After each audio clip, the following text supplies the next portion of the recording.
Alam mo bang may mga ugali sa pera ang mga Japanese na hindi alam ng karamihan?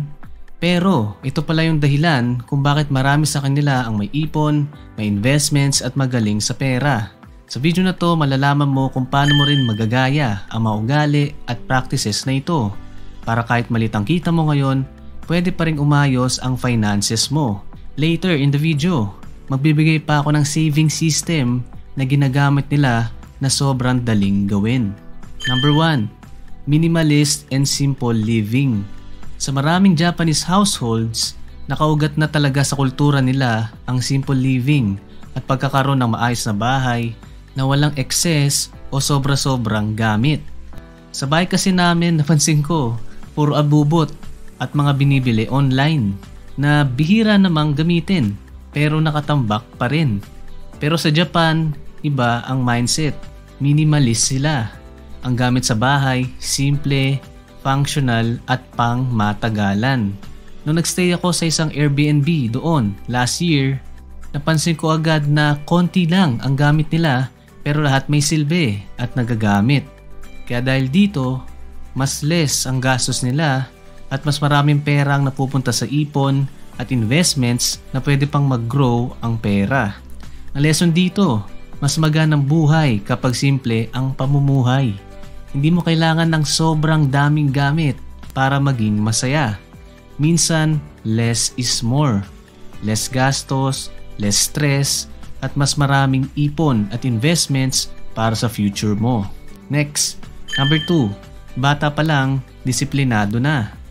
Based sa ilang araw na experience ko sa Japan at sa kwento ng nanay ko na matagal nagtrabaho doon, makikita mo na bata pa lang, disiplinado na talaga ang mga tao dito. Organized, malinis, at sumusunod sa mga rules. Kahit mga estudyante, sila mismo naglilinis ng classroom at school nila. Bata pa lang sila, natututo na sila ng responsibility at discipline. Kasama rin dito ang paghubog ng disiplina sa finances. Sa bahay at sa kultura nila, tinuturuan na silang maging maingat sa pera. Imbis na puro gastos at luho, mas pinapahalaga nila ang conscious spending at pag-iipon. Ang pag-iipon para sa kanila ay isang magandang ugali. Kaya mas priority nila ang savings kaysa consumption. Noong araw, may practice din sa ilang communities na tinatawag na Tanomoshi. Parang paluwagan sa atin. Bawat miyembro nag-aambag kada buwan, tapos may turn na makukuha ng isang tao yung kabuuang ipon. Kadalasan ginagamit para sa events o emergency funds. Ngayon, bihira na ito, pero ang punto ay malinaw. Mula bata pa lang, tinuturuan na sa kanila ang disiplina sa pag-iipon at pagiging frugal. Ito ang isa pang ugali na nakaugat sa kultura nila na pwede rin nating i-adapt. Number 3, mo tainay. Ibig sabihin ng salita nito ay don't waste. Hindi lang ito tungkol sa pagkain, kundi pati sa oras, gamit, at pati na rin sa pera. Naalala ko tuloy nung first day namin sa Japan. Siguro mga 10 minutes kaming na-late sa service. Pero halatang nakakahiya kasi on time talaga sila. At for them, every minute counts. Walang sayang. Samantalang sa atin, sanay pa minsan sa Filipino time. Sa kultura nila, kung may sira ang gamit, inaayos muna. Hindi agad tinatapon or bumibili ng bago. Kung pwedeng i-reuse, i-recycle, ginagawa nila. At yung mga binibili nila, hindi kailangang pam-flex lang, kundi dapat matibay, functional, at high quality. Kaya hindi ibig sabihin na mahirap sila kapag hindi maluho. Ang totoo, mas wais sila sa pera. Dahil sa ganitong mindset, mas maliit ang gastos, mas mataas ang ipon, at mas may pera para sa investments. Ang lesson dito, kung marunong kang mag-appreciate sa kung anong meron ka na, mas magiging matibay ang finances mo. Hindi ka kakainin ng lifestyle inflation at mas tahimik kang makapagpayaman over time. Pero bago tayo magpatuloy, kung gusto mong laging updated sa ganitong content, like and subscribe at pakihit na rin ang notification bell. Salamat! Number 4, Kaizen. Ang ibig sabihin nito ay continuous improvement or small daily improvements na nagdadala ng malalaking resulta over time. whether sa trabaho, sa buhay, o maging sa finances.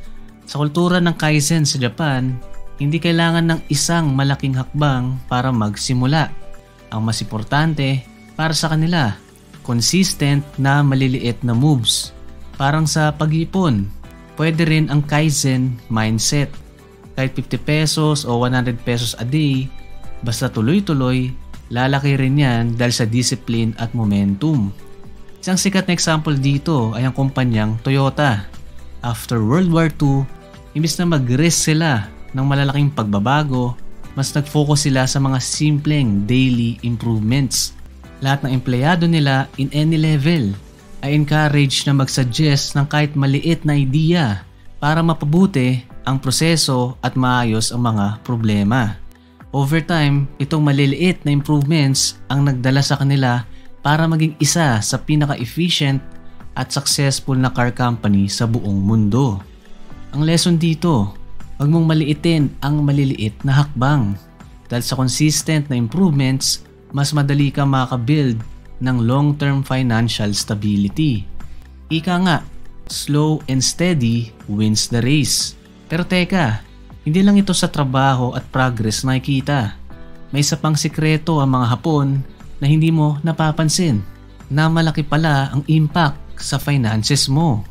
Number 5. Mas practical sa kanila ang home-cooked meals. Alam mo bang kahit napaka-convenient at high-tech sa Japan, mas pinipili pa rin ng maraming Japanese families, lalo na sa older generation, ang home-cooked meals. Simple lang ang rason, mas healthy, mas mura, at mas masarap. Imbis na gumasto sa isang meal sa convenience store o restaurant, mas makakatipid sila sa staples tulad ng rice, miso soup, tofu, at seasonal vegetables. Uso rin sa kanila ang batch cooking, luto ng maramihan, tapos ulitin for the next days. Kaya hindi lang pera ang natitipid, pati oras. Dining out, usually para lang sa special occasions. Hindi ito araw-araw o kapag biglang nag-crave. Ang lesson dito, hindi kailangan na laging sa labas kumain or gumastos ng extra dahil sa convenience. Pero kung sanay ka sa home-cooked meals, mas makokontrol mo ang health mo at mas lalaki pang savings mo over time. Win-win yun, di ba? Next, number 6, cash over credit. Kahit sobrang advanced na ng Japan pagdating sa technology, napansin ko na marami pa rin sa kanila ang mas gusto ang cash. Mapapansin mo ito sa mga vending machines, convenience stores, at kahit sa mga kainan.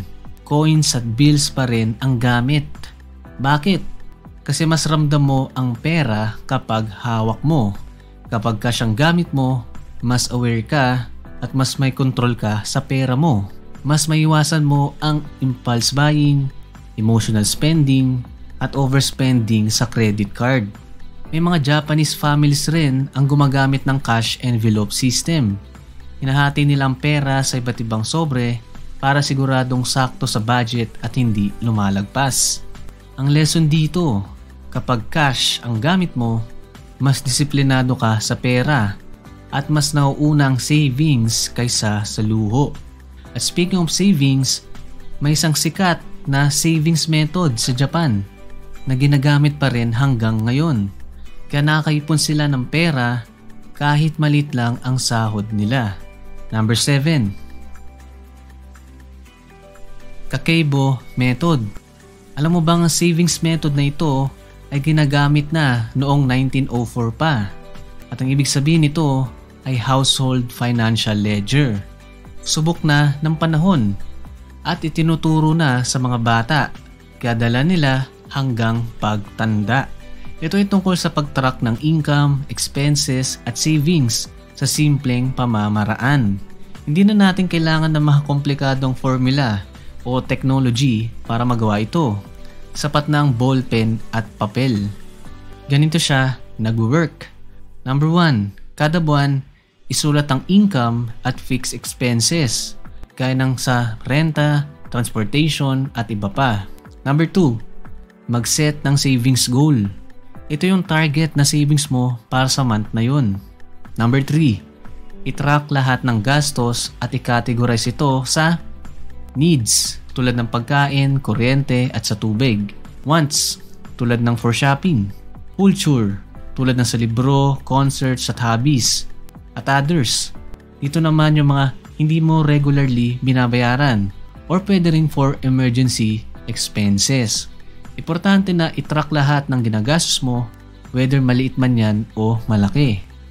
Pero hindi lang ito natatapos sa pagtatrack ng pera at saving goals. Importante dito yung pagre-review at pag-evaluate mo sa dulo ng buwan.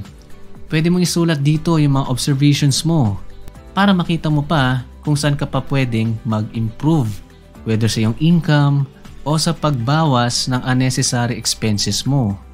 Para alam mo rin kung saan ka sumobra at nagkulang. Ang Kakeibo ay hindi lang tungkol sa pagtitipid, kundi sa pagiging aware at intentional sa pera mo. Kasi kapag alam mo kung saan napupunta ang bawat piso, mas mabilis mong maitatama ang mali at mapapabilis ang ipon mo para sa mas maganda mong future. Kung mapapansin mo, ang mga ugaling ito ng mga Hapon pagdating sa pera ay hindi naman magic o instant yaman. Ito ay simpleng habits, pagiging disiplinado, minimalist, marunong mag-budget, at consistent sa small improvements na naging dahilan ng matatag nilang finances kahit pa maliit ang kita.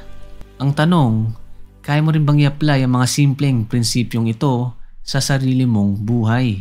Kasi tandaan mo, kahit sino pwedeng matutunan ng mga ito para kahit dahan-dahan, kaya mo mabago ang future mo for the better. Pero minsan, pakiramdam mo ba na parang ang yaman na ng lahat ng taong nasa paligid mo, tapos ikaw naghihirap pa rin? Alam mo, hindi ka naman nahuhuli sa buhay. Baka ito lang yung mga dahilan na dapat mong iwasan at ma-realize. Kaya panoorin mo na itong susunod na video. Click mo na. Watch now.